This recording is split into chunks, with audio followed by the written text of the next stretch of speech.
Hello and welcome to Convos with Randos. Today we're here with Miss B. And would you like to tell us a little bit about what you do? So my name is Lauren Burlison, known mostly by Miss B at school. I'm a teacher. I teach secondary middle school science. Okay. What led you to start teaching? Oh, that's kind of a long story. Okay.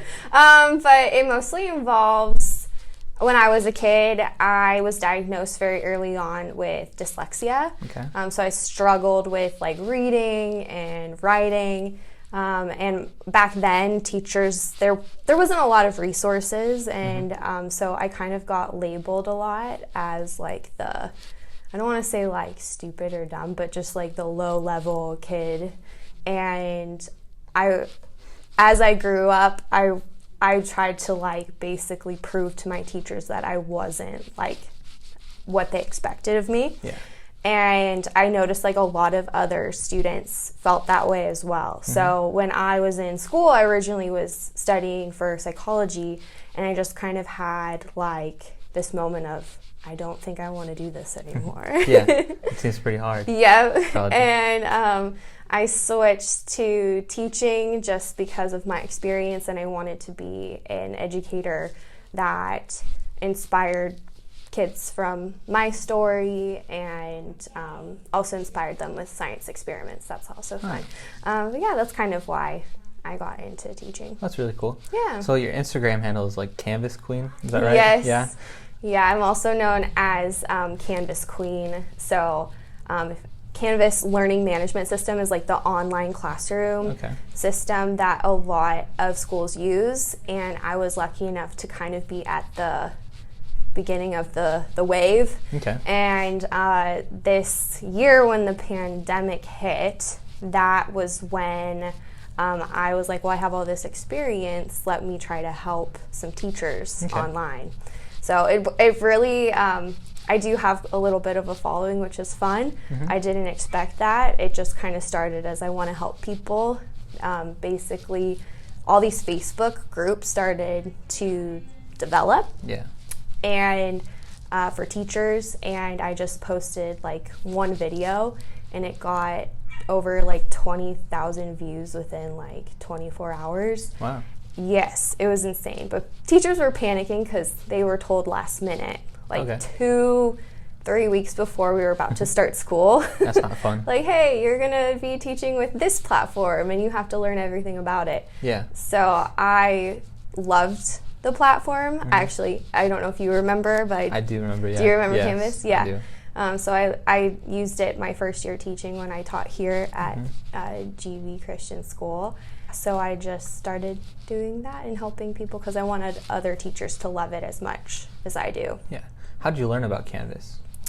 A lot of it was kind of self-taught. Okay. So starting. Yeah. So when I got my first teaching job here, I was very overwhelmed with how many classes and preps I'd had. So I taught 5 subjects here. And so I was overwhelmed. And my dad was actually the one who suggested that I get a Canvas account because it's free. Yeah. And I did use it in college.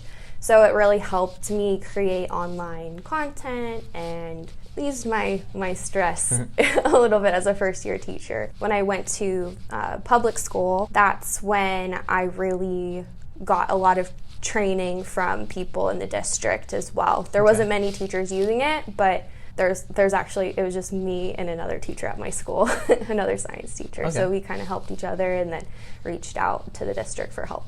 Yeah. That's cool. Mm-hmm. So anybody that's trying to become a teacher, why should they use Canvas? Oh, there's so many reasons. I think the biggest thing is it's the future of education, I really think, is in tech. And I mean, they even say your generation and the upcoming generation, there's going to be jobs online that don't even exist yet. So I feel that's probably one of the biggest things is learning how to teach on, whether you're doing online learning or just you have a one-to-one, which is computer to student ratio. I think using the platform is beneficial for students and also I think it helps teachers too in the long run. Yeah. So what are some obstacles you had to overcome with like starting a YouTube channel and using Canvas and getting others to be interested in using Canvas? Challenges. Well, with the pandemic, a lot of people were very against it, which I understood, because when you have this small amount of time to learn something that's like this big, very big, you're overwhelmed and you're placed in a situation where you're just like, why can't I use what I've already been doing? Okay. So that was the biggest curve for me with like creating, but also like kind of helped me with my YouTube channel. So yeah, the negativity of like the bad name that Canvas got because all of these districts last minute were saying it's a requirement, that was really hard for me. But then also trying to be positive and say like, hey, it's okay that you don't know it now. Let me help you was kind of my goal. And that's what your whole YouTube channel is about. Is that correct? Yes, it is. I've definitely taken a break from the channel since I think the last time I actually posted a video was, probably in February, and it's now May. So it's been a while, but a lot's happened with like, we had to return in person, so I've been a little overwhelmed with work. But this summer, I plan to really dive into it, maybe kind of do I've been debating doing like teacher vlogging and stuff additionally. Yeah. So if there's something, if there's like one message that you could tell like up and coming teachers, what would it be? Well, for teachers that are coming right out of school, I would say this is really hard because I feel like it depends on where you go, because a lot of programs they don't prepare you for becoming a teacher. They teach you how to create curriculum, they teach you about all the standards, but they don't teach you what it's actually like to be in the classroom. So I would say give yourself some grace when you enter the field, and don't think you're going to be perfect your first year, because you will not be, and you'll cry a lot. How did you overcome that? For myself? Yeah. A lot of prayer, a lot of self-care, and there would be times where, as a first-year teacher, where I'd be like, oh my gosh, I don't have everything lined up and prepped for the next day, but I would just give myself like a break and a night off. So giving yourself grace and time is important. Yeah. So where would you see yourself and your teaching career and even your YouTube channel in like 5 years? Oh, that's a very good question. I really don't know. If I'm teaching, I'll be very happy if I'm still teaching in 5 years. If the YouTube thing takes off, I'll be happy with that. I am working like as a technology coach too for my school and for my district, and then I've been working a little bit with the state as well for the Department of Education. I have a lot of like paths that I could take, and I'm just kind of like waiting for a sign, if that makes sense. Yeah, sure. For the right one. So I'm open to any opportunity for the next 5 years. Has your YouTube channel opened any doors for you? Yes, it definitely has. And I think one thing, like piece of advice for someone like your age, get into like social media. That's like actually one of the things that I want to go back to school for, is like social media marketing, because that's outside of teaching, that's really all I do. But yeah, so sorry, what was your question originally though? Like what doors has it opened? The doors has it opened. So I've been doing a lot of like professional development, teacher trainings. I was hired by a school to come and present and teach the educators about Canvas, which has been really fun. Just like a whole nother like world of teaching for me, where it's like now I'm actually, instead of teaching kids, I'm teaching teachers how to teach their students. So do you go around like the country teaching? So not with COVID, but I have virtually. So like I will do virtual events, where I present just like I would in like a classroom kind of environment. So Did you ever see that happening? No, I didn't. It was a pleasant surprise, and it's been really fun. So I'm excited for that.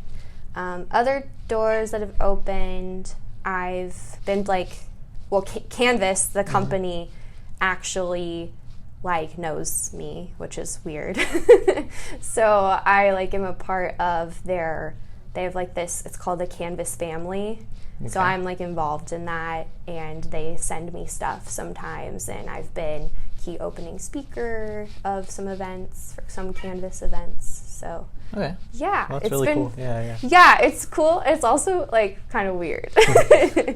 Is there anything you'd like to promote, like your YouTube channel or Instagram or whatever? Sure. If you want to follow me on social media, my handle is Canvas LMS Queen on most social media platforms, except Twitter. I'm just the Canvas Queen.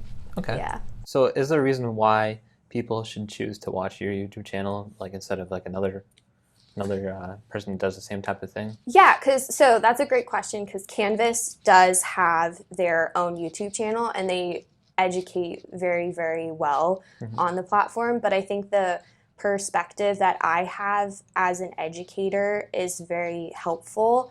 And also my videos are not as long, because a lot of the videos they have can be up to an hour. Yeah. And that's, I don't know, for me as a teacher, I'm I got 10 minutes to learn something new. Yeah. So I try to keep it tops 10 minutes. I think my longest video is close to 20, but yeah. All right. Well, thank you for coming on the podcast today. Yeah, thanks for having me. Yeah, of course. If you liked today's episode, please make sure to follow us on all of our social media platforms at Convos W Randos, and leave a comment or whatever you can, because we want to know how we can improve. Also, I'm excited to announce that we just started a Patreon account where you can listen to our podcast as well, and as of now, you can join for free. You can find us at convoswithrandos@patreon.com. Email us at convoswrandos@gmail.com to be featured on our next episode, because we want to hear your story. Thank you for listening to Convos with Randos. That's all we have for you today. Peace.